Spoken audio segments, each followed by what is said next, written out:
क्योंकि कष्ट है मुझे इनके जैसे युवा लोगों के भटकने का, कष्ट है मुझे आपके जैसे तमाम, मैं एक बच्चे को टारगेट नहीं कर रही, मैं आप सब लोगों को भी टारगेट कर रही हूँ, उन तमाम लोगों का जो 1000, 2000, 5000 में अपने वोट का सौदा कर रहे हैं।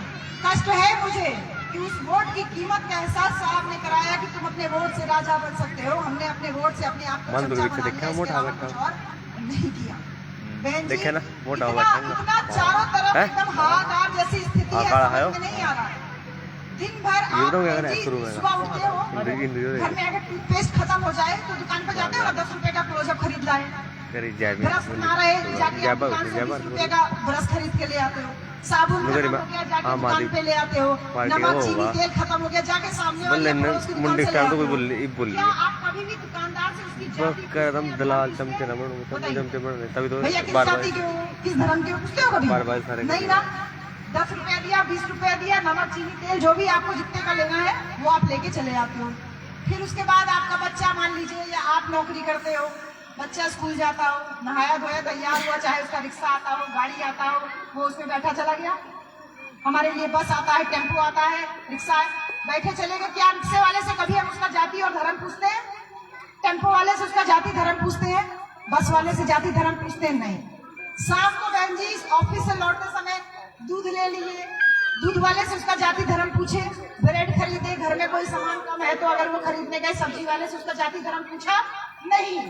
पूरा दिन हमारा बड़ा खुशी खुशी निकल जाता है, लेकिन शाम को जैसे ही हम घर आते हैं और टीवी खोलते हैं तो टीवी पे बड़ा बड़ा क्या चलता है? हिंदू खतरे में है, तुम्हारा दुश्मन मुसलमान है।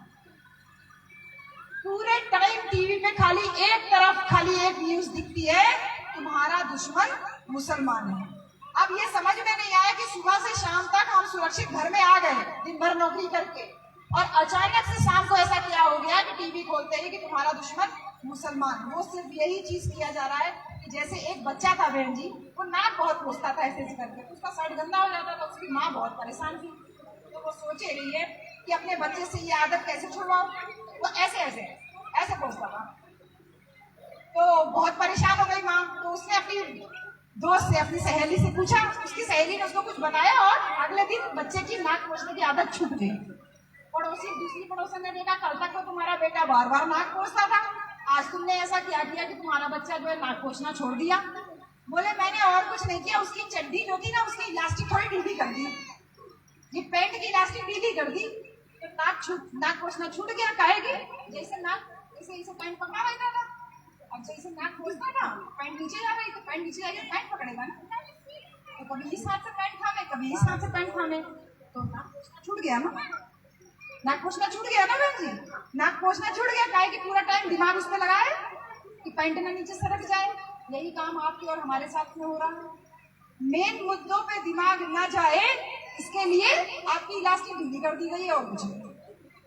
और इलास्टिक ढीली करके हमारे बीच में से हमारे बच्चों को हमारे खिलाफ हथियार के रूप में यूज किया जा रहा है। पूरे दिन टीवी की जो बहस चलती है वो सिर्फ इलास्टिक ढीली करने का काम है, क्योंकि आपने इसमें फोटो नहीं लगाई है।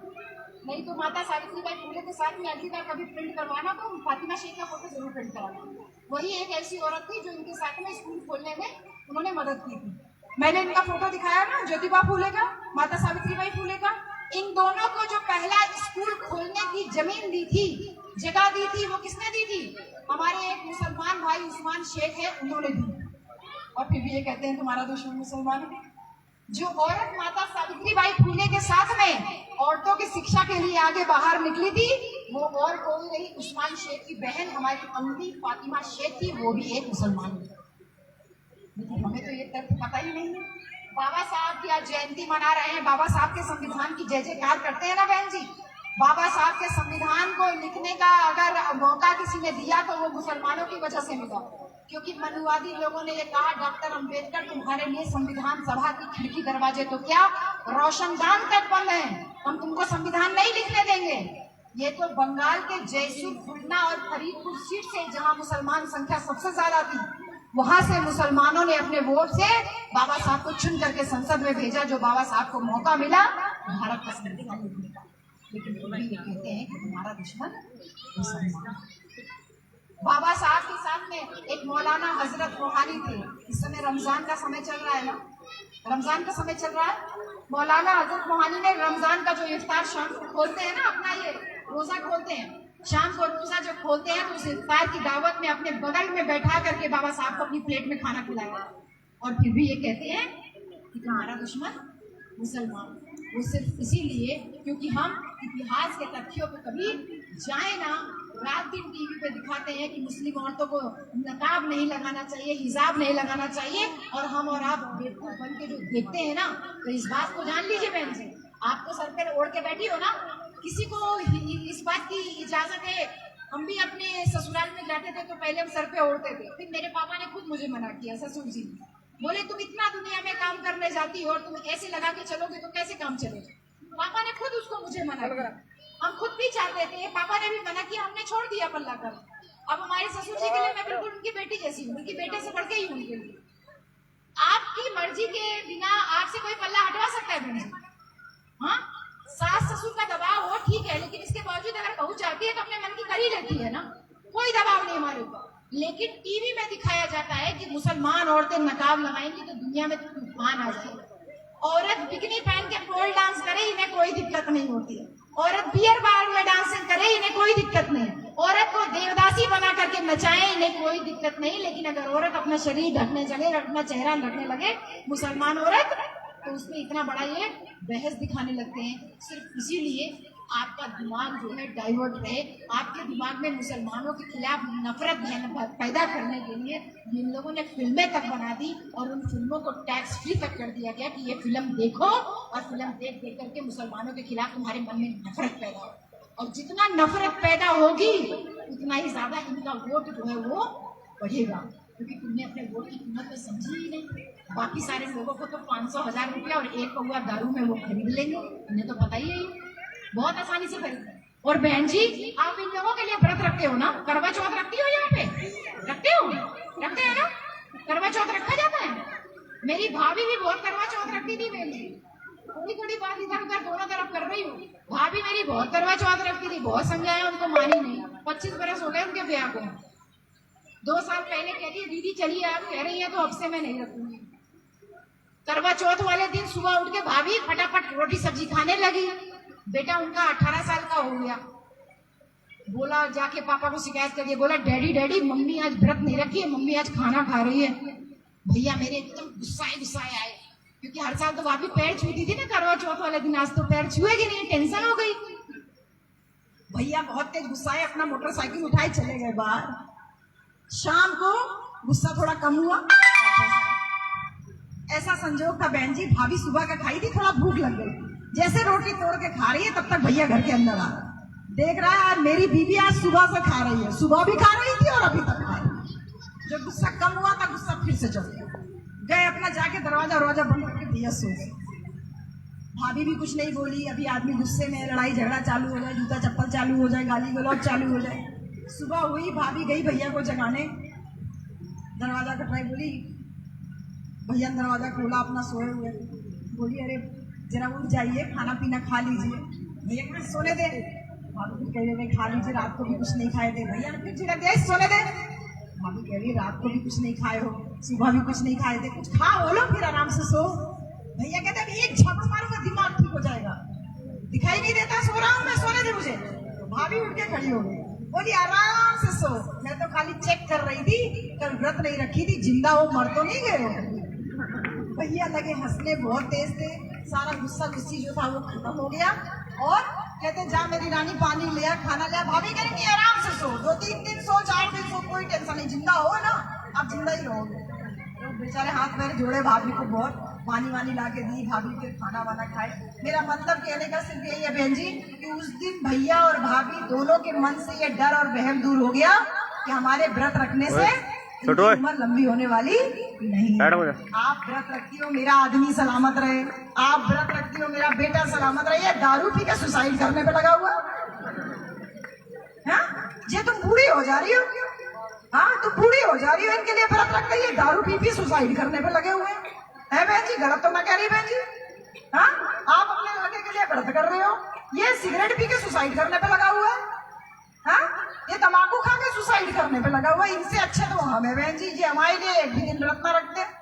ये हम दारू ना पीती, ये हम सिगरेट नहीं पीती, ये तो पीते हैं, ये पहले निकल लेते हैं, इनका टिकट कट जाता है।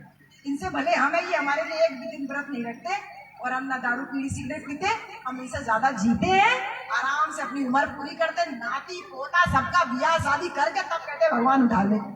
सही बहन जी?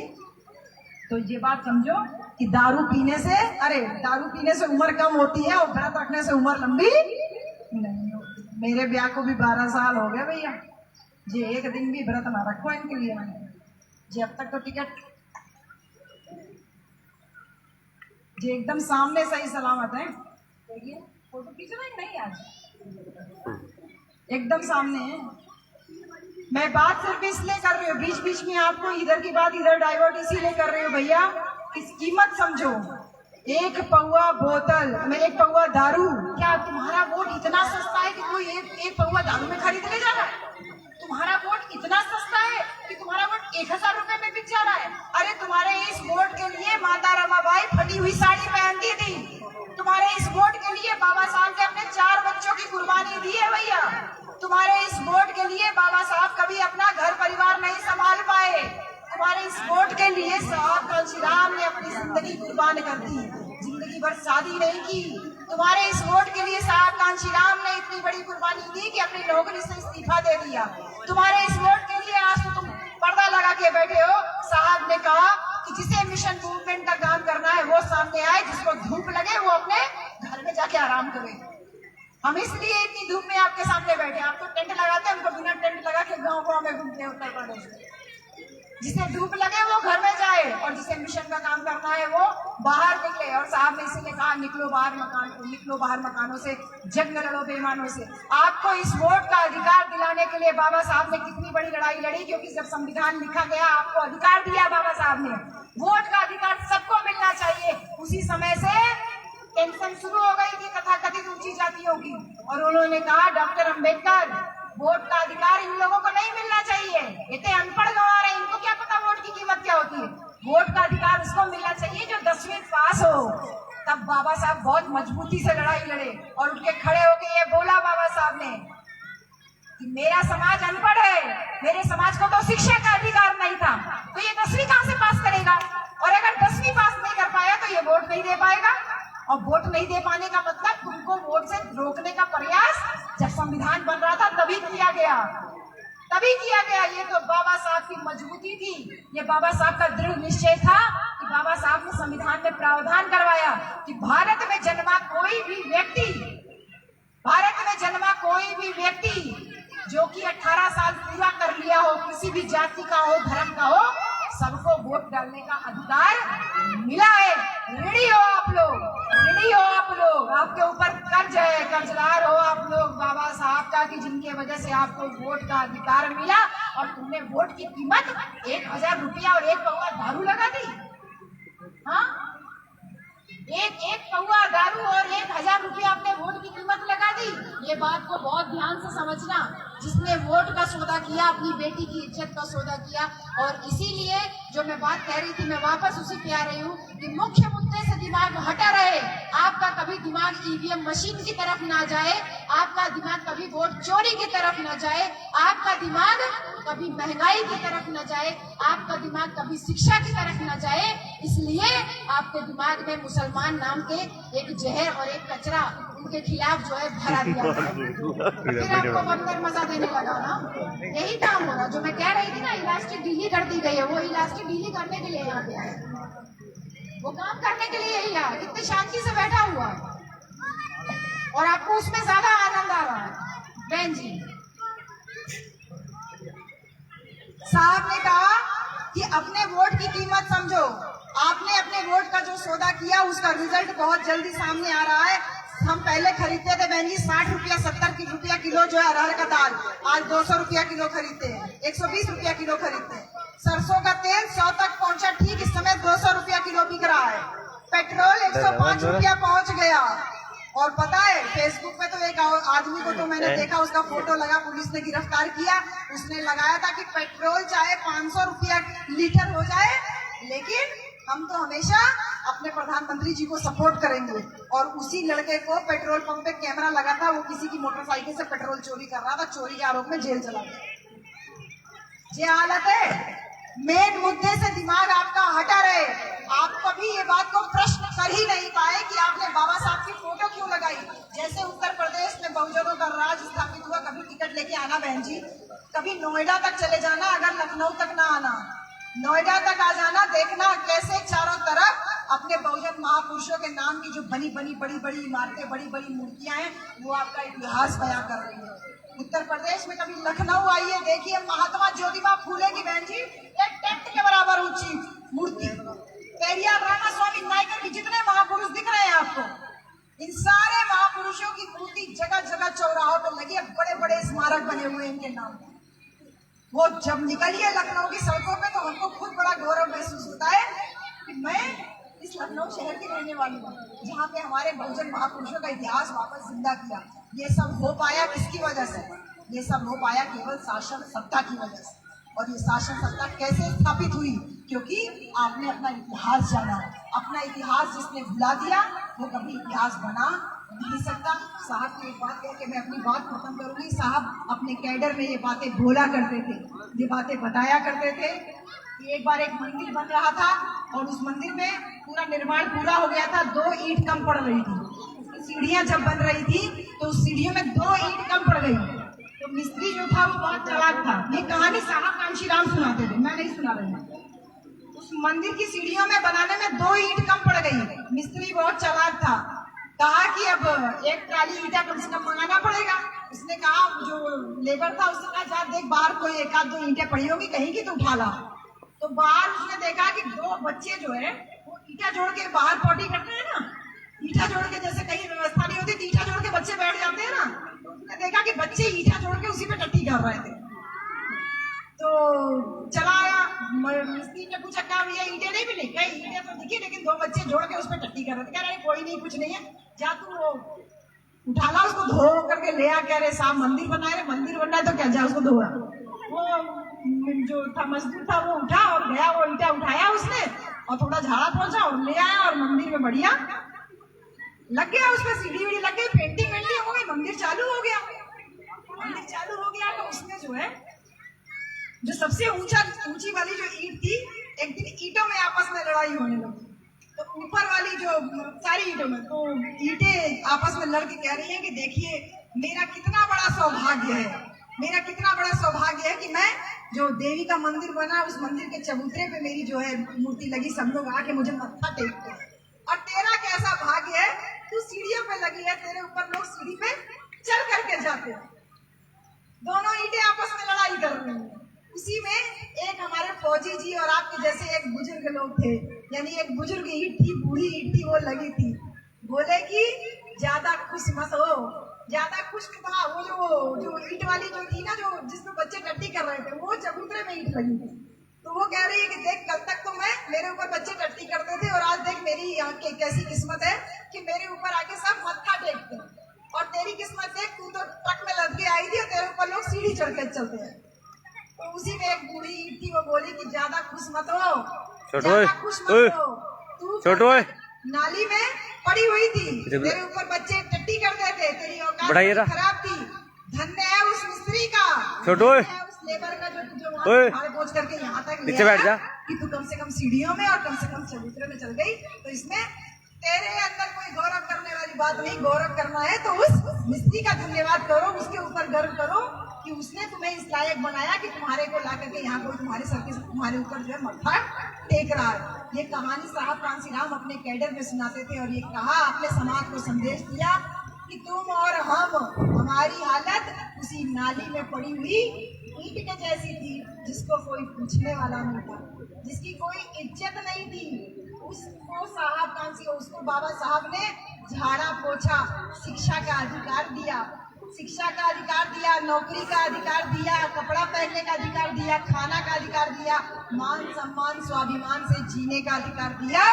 तो उसमें तुम्हारा कोई योग्यता नहीं है। तुम आज मंच पे बैठ जाओ, नेता बन जाओ, तो तुम्हारी योग्यता नहीं, योग्यता तो उस संविधान को बनाने वाले की है, जिसकी वजह से तुम यहाँ पे आके बैठ पाए हो। और उसके बाद साहब ने कहा दूसरी योग्यता मेरी है कि मैं तुमको तुम्हारे वोट के अधिकार की, यानी तुम्हारे वोट की कीमत तुमको बता रहा हूँ कि तुम इस वोट से अपना राजा चुन सकते हो।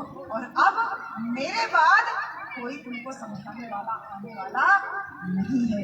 वर्षों पहले भगवान बुद्ध आए, फिर संत कबीर आए, संत रविदास आए, गुरु नानक देव आए, महर्षि वाल्मीकि आए, ज्योतिबा फूले आए, बाबा साहब आए, अब मैं आया हूँ और मेरे बाद अब कोई आने वाला नहीं है।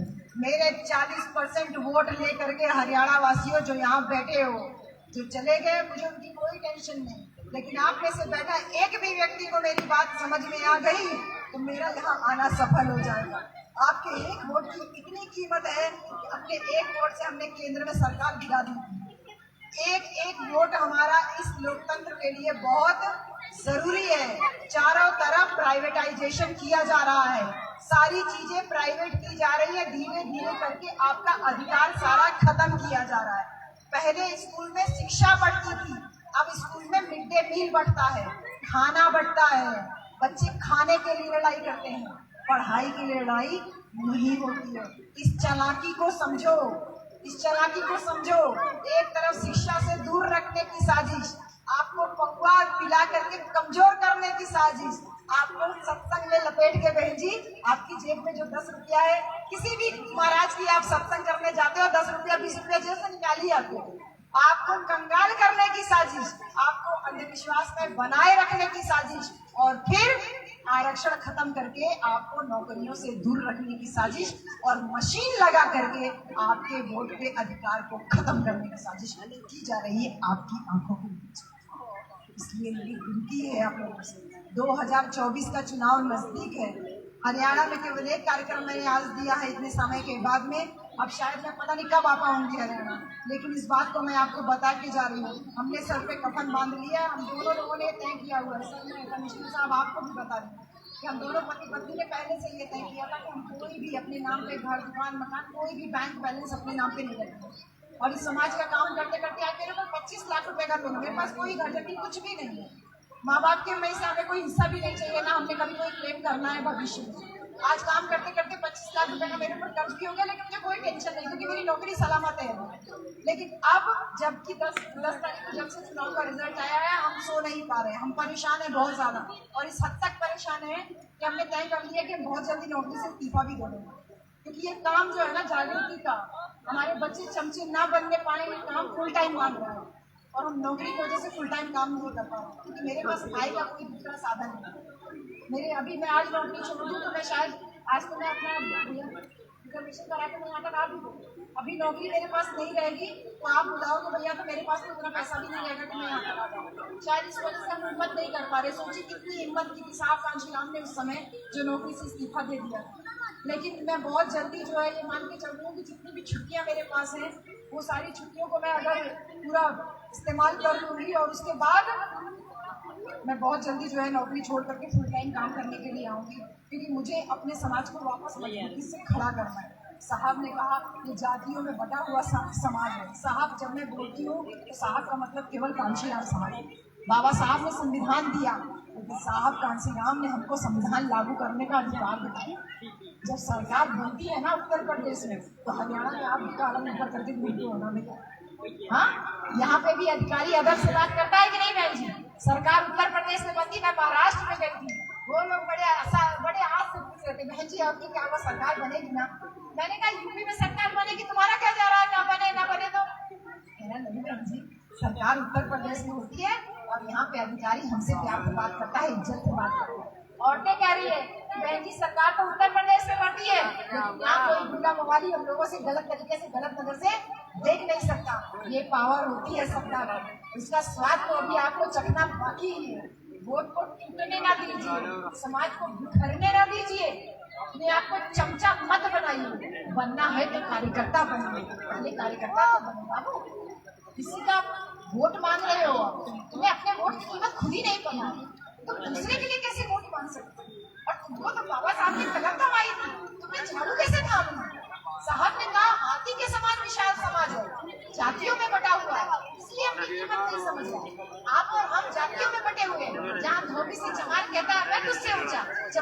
पासी कहता है मैं तुझसे ऊंचा, पासी से यादव कहता है मैं तुझसे ऊंचा, यादव से कुर्मी कहता है मैं तुझसे ऊंचा। सब जाति ऊंची नीची में लगी है। जाट कहेगा मैं तुझसे ऊंचा, गुजर कहेगा मैं तुझसे ऊंचा। बाबा साहब और साहब कांसीराम दोनों इस बात को कहते थे कि जब तक आप इस ऊंच नीच में फंसे रहेंगे तब तक जिसने आपको जाति व्यवस्था में बांटा वो आपकी खोपड़ी पे बैठ के राज करता और आपको आपका दुश्मन मुसलमान बताता रहेगा। इस बात को जान लो कि आपको जाति व्यवस्था में क्या किसी मुसलमान ने बांटा है? बताइए, क्या आपको जाति व्यवस्था में मुसलमान ने बांटा है बहन जी? जाति व्यवस्था किसने आई है? आपको पता है बहुत अच्छे से। हाँ, महात्मा गांधी की हत्या क्या किसी मुसलमान ने की थी? बताइए बताइए बताइए, महात्मा गांधी की हत्या क्या किसी मुसलमान ने की थी? लेकिन ये बोलते हैं कि तुम्हारा दुश्मन मुसलमान है, सिर्फ इसीलिए आपका ध्यान मुख्य मुद्दे से किनारे रहे, मुख्य मुद्दे से दिमाग आपका भटका रहे। और मुख्य मुद्दा हमारा क्या है? मुख्य मुद्दा है हमारा देश, मुख्य मुद्दा है हमारा वोट, मुख्य मुद्दा है हमारा समाज। हमारा जो बोल रहे थे ना, दिल दिया है जान भी देंगे ए वतन तेरे लिए, हमने वतन के लिए जान भी दी है। और हमसे ज्यादा मेहनत कोई कर सकता है बहन जी? हमने दिन के चबूतरे तक लीपे, क्यों बहन जी? चबूतरा करने जाते थे कि नहीं? इनके दरवाजे लीपते थे कि नहीं बहन जी? लीपे है ना हमने इनके खेतों में काम किया है बिना पैसे के। ये आपके भाई बच्चे नहीं जानते, इन बच्चों को अपना इतिहास बताया करो भाई लोग। आपके माँ बाप दूसरों के खेतों में काम करते थे, बदले में इनको अनाज भी नहीं मिलता था, भरपेट खाने के लिए भी नहीं मिलता था। कई कई दिन तक ये काम करते रहते थे, कभी बासी रोटी सूखी रोटी कुछ जो जूठन है वो मिल जाती थी तो ही तो बहुत महीने रहते थे। और आज सम्मान मिला, हमने तो मेहनत करके जीना सीखा है, मेहनत करके बाबा साहब ने संविधान बनाया। तो जब ये गाना बजाते हो ना, दिल दिया है जान भी देंगे, तो मेरे अंदर वही भाव आता है, हम सच्चे देशभक्त हैं क्योंकि हमने देश को संविधान दिया, हमने देश को बाबा साहब जैसा सपूत दिया। हमसे बड़ा कोई देशभक्त हो सकता है क्या? लेकिन फिर भी एक टीवी में डिबेट में दिखाते हैं कि देशभक्ति का मतलब मुसलमान का विरोध करना। तो मैं आपको बता दूं, जब ये इस तरीके की डिबेट करें या आपके सामने आसपास बहस करें तो इनको बोलिए कि हमारा मुद्दा देशभक्ति का है, लेकिन वो देशभक्ति सिद्ध आपको करनी है, हमने तो सिद्ध कर दी संविधान दे करके। अब तुम अपनी देशभक्ति सिद्ध करो संविधान का पालन करवा करके। और संविधान का पालन कैसे करवा सकते हो आप? संविधान का पालन तब करवा सकते हो कि आप कानून बनाओ कि देश में जाति प्रथा खत्म हो। हम आरक्षण खत्म करने के लिए तैयार हैं, लेकिन तुम अपने पहले अंदर से जाति का कीड़ा तो निकालो। तुम अपने अंदर से धर्म और जाति के नाम पे बांटने का कीड़ा तो खत्म करो। हम खत्म करने के लिए तैयार हैं, हमें नहीं चाहिए आरक्षण, लेकिन पहले तुम्हें जाति पाति खत्म करना है। देश के संविधान को लागू कराने का मतलब एक अंतिम पंक्ति में बैठा हुआ व्यक्ति भी भूखा ना सोए वहां तक पहुंचना है। और हम देशभक्ति के नाम पे केवल झंडा लगाना, देशभक्ति के नाम पे केवल तिरंगा फहराना, देशभक्ति के नाम पे केवल जय माता के नारे लगाना, भारत माता की जय के नारे लगाना, ये देशभक्ति नहीं है। देशभक्ति उसको कहते हैं जब देश का कोई व्यक्ति भूखा ना सोए। आज 23 करोड़ आदमी रोज भूखे सो रहे हैं बहन। 23 करोड़ यानी 1/4 पॉपुलेशन हमारी भूखे पेट सो रही है। पता है आपको? देशभक्ति का मतलब प्रत्येक व्यक्ति को शिक्षा का अधिकार, देशभक्ति का मतलब प्रत्येक व्यक्ति को मान सम्मान का अधिकार, देशभक्ति का मतलब देश में रह रहे प्रत्येक व्यक्ति को सुरक्षा का अधिकार। क्या हम सुरक्षित हैं? तुम सुरक्षित कह सकते हो? हमारी बहन बेटी अपने आप को सुरक्षित कह सकती है? क्यों बहन जी? क्या अपनी बहन बेटियों की इज्जत की हम सुरक्षा कर पा रहे हैं सही मायने में? जब तक संविधान है, थोड़ी बहुत सुरक्षा है, तो अब देशभक्ति साबित करने की बारी इनकी आ गई है। ईवीएम हटा करके देशभक्ति साबित करो, बैलेट पेपर से चुनाव करवा करके देशभक्ति साबित करो। ये डिमांड आप लोगों को करनी है मेरे प्यारे भाइयों। हरियाणा की धरती में जानती थी कि बहुत क्रांतिकारी धरती है, यहाँ के लड़के, यहाँ के आदमी एकदम तने हुए दिखते थे। और इस 6 साल में मैं देख रही हूँ उत्तर प्रदेश के लड़कों में और हरियाणा के लड़कों में कोई अंतर ही नहीं नजर आ रहा। यानी कि जो बीमारी वहां की थी वो बीमारी यहाँ तक पहुंच चुकी है। हम तो चमचा बन ही रहे थे, वो चमचा दीदी यहाँ तक आ गई है। और चमचा बनने के तरीके बहुत सारे हैं, चाहे वो दारू पी करके हो, चाहे वो वोट बेच करके हो, चाहे वो अपना स्वार्थ सिद्ध करने के लिए किसी के आगे पीछे गजानी करने को। तो मेरे प्यारे भाई लोग, मैं इतनी विनती लेकर के आई हूँ बहन जी, इतनी विनती लेकर के आई हूँ कि समाज को संगठित करने करने के लिए पहले प्रयास कीजिए। मेरा बस इतनी देर से जो मैं बोल रही हूँ, मेरा संदेश सिर्फ इतना है कि समाज को पहले संगठित करने के लिए काम कीजिए। नेता तो कोई भी खड़ा होकर मंच पे भाषण देके बन जाएगा, ऐसा नहीं है। वो नेता बनने के लिए पहले त्याग करना होता है। जो केवल मंच पे खड़ा होकर माइक लगा के बोलना जाने और माइक लगा के खाली आपका वोट मांगे, तो वो नेता नहीं है। वो तो आपका वोट चोरी करने के लिए आया है, वो तो आपका वोट लूटने के लिए आया है। तो किसी भी कीमत पे 2024 में अपने वोट को लूटने मत दो। और मेरे प्यारे बंधु, वो भाई, आपको किसी दूसरी पार्टी का पुष्पलड्डू बनने की जरूरत नहीं है। आपके अंदर लगता है कि तुम नेता बन सकते हो, तो तुम निर्दलीय चुनाव लड़ो ना। अपने समाज को संगठित करो और निर्दलीय चुनाव लड़ो। और नहीं तो तुम अपनी पार्टी, अगर तुमको किसी से दिक्कत है तो तुम अपनी पार्टी बना करके अपना चुनाव प्रचार करो, लेकिन कभी भी दूसरे की पिछलग्गी करने की जरूरत नहीं है। क्योंकि ये नीला रंग हम ओढ़ करके आए हैं। ये नीला रंग हमारे मान सम्मान स्वाभिमान का प्रतीक है। ये नीला रंग ओढ़ करके हमारे भाई यहाँ बैठे हुए, ये साहब कांची राम हमको देकर, ये हमारे बाबा साहब हमको दे करके गए। और इसके अलावा कोई दूसरा हमारा रास्ता नहीं है। बुद्ध के मार्ग पे चलने वाला व्यक्ति ही केवल सही मायने में तुमको और हमको मुक्ति दिला सकता है बहन जी, उसके अलावा कोई नहीं। उसके अलावा जो भी आ रहा है, आपको 10 रुपया का पर्ची कटा के आपको नंबर बना ले रहा है और आप उसकी गफलत में फंस करके अपना वोट दे रहे हो, ये मान के चलिए कि 24 के बाद, 2024 के चुनाव के बाद बहन जी, ये संभावना बहुत ज्यादा है कि चुनाव नहीं होगा। बहुत ज्यादा संभावना है कि चुनाव नहीं होगा, क्योंकि 24 में इनके स्थापना के 100 साल पूरे हो रहे हैं और इनका यही टारगेट था कि 100 साल इनकी स्थापना के जब पूरे हो जाएंगे तो ये एक नया संविधान लागू करेंगे और एक नया संविधान बन के तैयार है। क्या आपको जानकारी है इसकी? जानकारी है? जानकारी है ना जी? एक नया संविधान बन चुका है, पता है आपको? नहीं पता? नहीं पता है, इसीलिए मैं आपको बता रही हूँ। एक नया संविधान बन के तैयार है। 2024 में अगर इनकी दोबारा सरकार बनती है तो वो संविधान लागू हो करके रहेगा और उस विधान में ये लिखा है कि अगर चमार है तो वो चमड़ा चुराएगा, अहीर यानी यादव है तो वो भैंस चराएगा। सब लोग अपनी अपनी जातियों के पेशे में वापस चले जाएंगे। तो क्या हमारा बच्चा जो आज ये मुर्गा कट और ये विराट कोहली कट बाल कटा रहा है, दाढ़ी करा रहा है, क्या हमारा बच्चा वापस भरवाई करने के लिए तैयार होगा? दूसरे के खेत में बेकारी करने के लिए तैयार होगा बहन जी? बताइए बहन जी, हाँ क्या तैयार होगा? नहीं। तो इस बात को ध्यान में रखिए, समाज इकट्ठा रहना बहुत जरूरी है। राजनीति आती रहेगी जाती रहेगी, समाज एक बार बिखर गया तो इसको इकट्ठा करने के लिए कोई दोबारा आने वाला नहीं है। इसलिए जी जान से जुट जाइए अपने समाज को संगठित करने के लिए, अपने समाज को इकट्ठा करने के लिए। पहले उसको उसके वोट की कीमत को समझाओ, तब तो उसके बाद चुनाव लड़ने की बात कराओ। वोट की ताकत हमें साहब बता के गए, हमें जंक्शन में उस साधना को थोड़ा सा आगे बढ़ाना है। 24 के चुनाव में बहन जी ईवीएम मशीन लगा करके वोट की चोरी इतनी बम्पर तरीके से की जा रही है, आंखों के सामने से चोरी हो जा रही है। गांव देहात में बैठा आदमी केवल बात करता है, सच में ईवीएम हटनी चाहिए। अरे यहाँ गांव में बैठ के बात करने से क्या ईवीएम हट जाएगी? क्यों बहन जी? यहाँ बैठ के बात करके चली जाएगी आप, तो क्या ईवीएम हट जाएगी? हर एक जगह पे हम देख रहे हैं ईवीएम में गड़बड़ी आ रही है। इस बार तो उत्तर प्रदेश के जो पूर्व मुख्यमंत्री थे अखिलेश यादव जी टीवी के सामने खड़े होकर बोल रहे हैं कि वोट चोरी हो रहा है। इससे बड़ी कोई विडंबना हो सकती है? एक पूर्व मुख्यमंत्री खड़ा होकर बोल रहा है कि वोट चोरी हो रहा है, इसका मतलब है कि वोट चोरी हो रहा है। आज हम इस स्थिति में नहीं है कि अपने वोट की रक्षा कर सकें।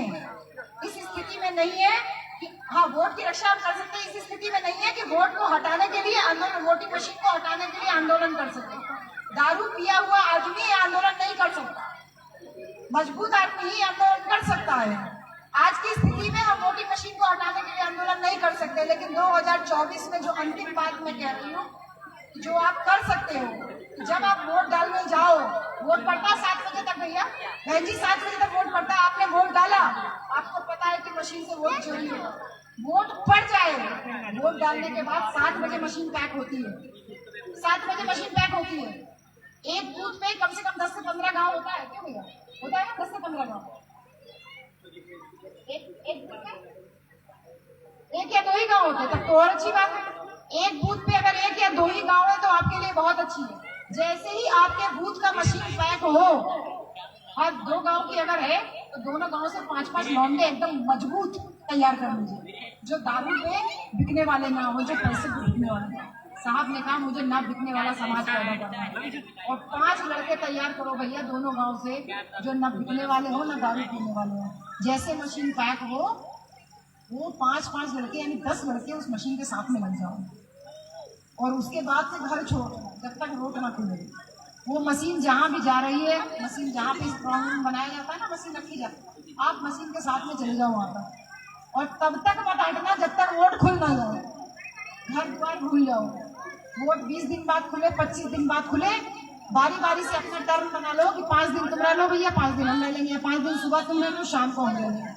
इसके अलावा दूसरा और कोई तरीका नहीं आ रहा वोट बचाने का इस समय। वोट मशीन से आप आंदोलन अभी कर नहीं सकते मशीन हटाने के लिए, लेकिन वोट बचाने के लिए इतना छोटा प्रयास आप जरूर कर सकते हो।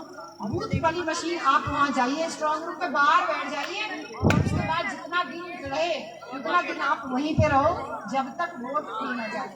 जैसे आपके बूथ का वोट खुले उसके बाद आप वहाँ से बैठ के चले जाओ और जैसे यही काम अगर आपने करना शुरू कर दिया तो आपका वोट 2024 में कुछ 1% बच पाएगा, अन्यथा जो काम पंजाब में हुए वो काम आपके हरियाणा में 24 में एकदम 100% होना तय।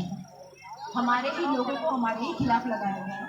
पेड़ काटना होता है तो भले लोहा की कुल्हाड़ी होती है लेकिन उसमें जो बेत होता है ना, बेत लकड़ी का ही होता है।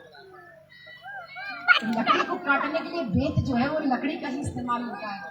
आपके हमारे वोट को काटने के लिए हमारे ही बीच से हमारा बच्चा लगाया जाता है, हमारे बीच से हमारा आदमी लगाया जाता है। इसीलिए मैं कह रही हूँ राजनीति आती जाती रहेगी, वोट इकट्ठा रहना, समाज इकट्ठा रहना ये बहुत जरूरी है। इन्हीं सारी बातों के साथ में भाई राम कुमार जी आपको बहुत धन्यवाद। मैं बहुत आराम से बात करती हूँ इसलिए क्योंकि मैं पूरा समय लगा करके यहाँ पे आई हूँ, 24 घंटा मुझे लगा यहाँ तक आने में, इसलिए मैं इतने इत्मीनान से आपसे बात कर रही हूँ। कुछ बातें मेरी बोझिल आपको लग सकती है लेकिन ऋणी हैं आप लोग अपने महापुरुषों के ऋण से।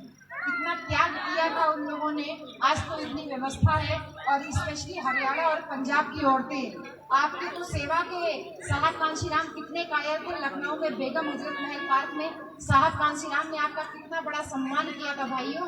साहब कांशीराम की मीटिंग चल रही थी वहीं लखनऊ, बहुत बड़ा मैदान है रमाबाई रैली, आपकी जैसी औरतें जो सर पे ऐसे चुन्नी ओढ़े रहती है और वहाँ पे आप यहाँ उड़द की दाल और रोटी बहुत खाई जाती है ना, उड़द की दाल और रोटी कार्यकर्ता लोगों के लिए वहाँ बनी थी और सब लोग वहाँ पे मीटिंग खत्म हुई, उसके बाद कार्यकर्ता लोग खाना खा रहे थे। साहब 2-3 लोगों के साथ में साहब कांशीराम बातें कर रहे थे और देख रहे थे कि कुछ लोग जो है रोटी का किनारे किनारे तोड़ तोड़ के नीचे फेंक रहे थे। साहब कांशीराम से बर्दाश्त नहीं हुआ, साहब ने एक प्लेट उठाई जैसे मीटिंग के बाद खाने की व्यवस्था की क्योंकि उस खाने में रोटी तोड़ तोड़ के लोग फेंक रहे थे। साहब ने एक प्लेट उठाई और जा करके जो रोटियां नीचे लोग तोड़ तोड़ के फेंक रहे थे, साहब ने वो रोटियां नीचे से बटोरी, उठा के अपनी प्लेट पे रखी और फिर गए एक कलछी दाल लिए और दाल डाल करके साहब चुपचाप खाने लगे। सब लोग बोलने लगे साहब ये तो नीचे गिरी रोटी, ये क्यों खा रहे हैं? तो साहब ने कहा ये रोटियां नीचे कैसे गिरी, अपने आप से गिरी? बोले नहीं साहब, अरे वो किनारे रोटी थोड़ी मोटी थी, किसी ने कहा थोड़ी जल गई थी, किसी ने कहा थोड़ी कच्ची थी, साहब तोड़ के फेंक दिए। बोले तुम्हारे लिए ये रोटी मोटी कच्ची पतली जली हुई है, मेरे लिए मेरी प्यारी बहनों का ये प्यार है। इतनी दूर से मेरी बहनें आई हैं, उन्होंने अपने हाथ से इतनी मेहनत से ये रोटी और दाल तुम्हारे लिए बनाई है, तो तुम्हारे लिए मोटी पतली कच्ची है, तुमने मेरी बहन की मेहनत को तोड़ के फेंक दिया। तुम इसको फेंक सकते हो, मैं नहीं फेंक सकता, क्योंकि एक समय ऐसा था जब उनको ये भी खाने के लिए नसीब नहीं था। तो साहब ने आपका कितना सम्मान किया वहाँ उत्तर प्रदेश की धरती में। जब साहब ने नीचे से रोटी उठा के खाई तो बाकी लोग जो थे वो लोग भी फटाफट सारी रोटियाँ उठा के रख लिए। इस तरीके से हमारा सम्मान किया और साहब ने अपनी पूरी विरासत एक औरत की मेरे प्यारे भाई लोग, अपनी विरासत को संभालने के लिए अपना शासन सत्ता में आना बहुत जरूरी है और शासन सत्ता में आने के लिए आपका बिकाऊ ना होना बहुत जरूरी है। बिकाऊ ना होना, अगर नेता बिकाऊ होगा तो कार्यकर्ता जरूरी से बिकाऊ होगा। उत्तर प्रदेश में तो ये बात लागू होती है लेकिन यहाँ ये बात लागू नहीं होती है। अपने समाज को इकट्ठा करने के लिए रोजाना नहीं तो हर संडे को गांव-गांव में मीटिंग करना शुरू करो, इकट्ठे रहना शुरू करो। कोई भी आपको बाबा साहब का फोटो लगा के नहीं तो मूर्ख बना करके चला जाएगा, और उसका उद्देश्य केवल आपका वोट लेना है, इसके अलावा और कुछ नहीं। जिस दिन उसका वोट का काम सध जाएगा वो तुमको दूध में से मक्खी की तरह निकाल करके फेंक देगा। वो आपको हक अधिकार दिलाने के लिए बाबा साहब का फोटो नहीं लगाता, वो बाबा साहब का स्मारक बनाने के लिए फोटो नहीं लगाता। माता रमाबाई के नाम पे आपकी बहन ने वहाँ लखनऊ में जो है कॉलेज खुलवा रखा है, माता रमाबाई डिग्री कॉलेज। और हमारे साथ में एक हमारी बहन आई हुई है, ये डॉक्टर है, जिस कॉलेज में पढ़ती है उस कॉलेज का नाम महामाया मेडिकल कॉलेज है, महामाया मेडिकल कॉलेज। महामाया गौतम बुद्ध की माँ का नाम था। सिद्धार्थ गौतम बुद्ध इंजीनियरिंग कॉलेज, महापुरुषों के नाम पे जिला बनाया, महापुरुषों के नाम पे कॉलेज बनाए, महापुरुषों के नाम पे अस्पताल बनवाए। ये काम केवल तब हो सकता है जब आपकी शासन सत्ता है, और शासन सत्ता तभी आएगी जब हमारा समाज मजबूत है। तो राजनीति चले न चले, लेकिन समाज मजबूत रहना बहुत जरूरी है। इन्हीं सारी बातों के साथ में भाई राम कुमार जी को बहुत धन्यवाद, हमारे कमिश्नर साहब को बहुत धन्यवाद। रात से आपने हमारी बहुत आवभगत की। रात में सर हमको लेने के लिए स्टेशन आए और पूरा खाना पीना, खाना रहना वहना का पूरा प्रबंध किया, और साहब ने बहुत अच्छी हमसे बहुत सारी बातें भी बताई। हम बहुत सारी बातें नहीं बोल पाए इसलिए क्योंकि हमें कार्यक्रम में सर वैसे ही इतना बोलना रहता है, इसलिए मैं कोशिश करती हूँ कि मैं कम से कम बोलूँ। लेकिन स्ट्रगल है, हम लोग संघर्षों के आदी हैं, हमने संघर्ष करके ही सब कुछ पाया है। साहब भी देखिए गांव से निकले हुए हैं, आपके कमिश्नर साहब, हम भी गांव देहात से ही निकल के आए हैं। हमारे बाप दादा भी हरवाई करते थे। हमारे तो पापा बताते हैं कि गोबराहा यहाँ पे पता नहीं खाया गया कि नहीं, कि वो जब जानवर जो है जोता जाता था तो पापा बताते थे कि हमारे दादा लोग जानवर के मुंह से वो कपड़ा हटा देते, जावा बोलते हैं ना उसको, जो जानवर के मुंह पे लगाते हैं, बैल के मुंह पे, वो जावा हटा देते थे कि वो ज़्यादा गेहूं खा ले, क्योंकि गेहूं जब वो गोबर करेगा तो उस गोबर को धो करके उसमें से गेहूं निकाला जाता था। उस गेहूं को सुखा करके उसकी रोटियां हमारे बाप दादाओं ने खाई। तो जब हमने इतना संघर्ष किया है, हम आगे भी संघर्ष कर लेंगे, लेकिन जो आज हमारे यहाँ तक आई है वो आज पड़ोसी के घर में जरूर जाएगी। तो पड़ोसी के घर में आज ना जाने पाए, इसके लिए पहले हमें अपना घर बचाना जरूरी है, और घर बचाने के लिए हमको ऐसे ही गांव में छोटी छोटी मीटिंग करते रहना बहुत ज़्यादा जरूरी है। तो बहुत धन्यवाद। ऐसे महान व्यक्ति से भी हम लोगों की मुलाकात हुई। भाई राम कुमार जी, आपका बहुत धन्यवाद इसके लिए कि आपने कमिश्नर साहब से हम लोगों को मिलने का मौका दिया। और आप सब लोगों में से कई लोग मुझे यूट्यूब पे देखे हैं, कई लोग मुझे पहले जब मैं 6-7 साल पहले आई थी तब मुझे मिले। तो मैं भी अपने आप को बहुत गौरवशाली महसूस करती हूँ कि वो गाना, जिस गाने ने हमारे उत्तर प्रदेश में आजमगढ़ में आग लगा दी थी, संजीव आरजे का वो गाना, वो एकदम क्रांतिकारी गाना। लेकिन आज मुझे वो क्रांति थोड़ी सी कम दिख रही है यहाँ पर, वो चाहे एग्जाम्स की वजह से हो या कटाई की वजह से हो, लेकिन वो एनर्जी जो है ना वो आप लोग भाई बरकरार रखिए। सर ने हमको बताया कि यहाँ पर बहुत परिवर्तन आया। ये परिवर्तन की ही लड़ाई है, ये वैचारिक परिवर्तन होगा। अगर विचार में परिवर्तन होगा तो निश्चित रूप से समाज में भी परिवर्तन होएगा ही। तो सभी लोगों का बहुत बहुत धन्यवाद। सभी को जय भीम, नमो बुद्धाय, जय संविधान, जय कांशीराम।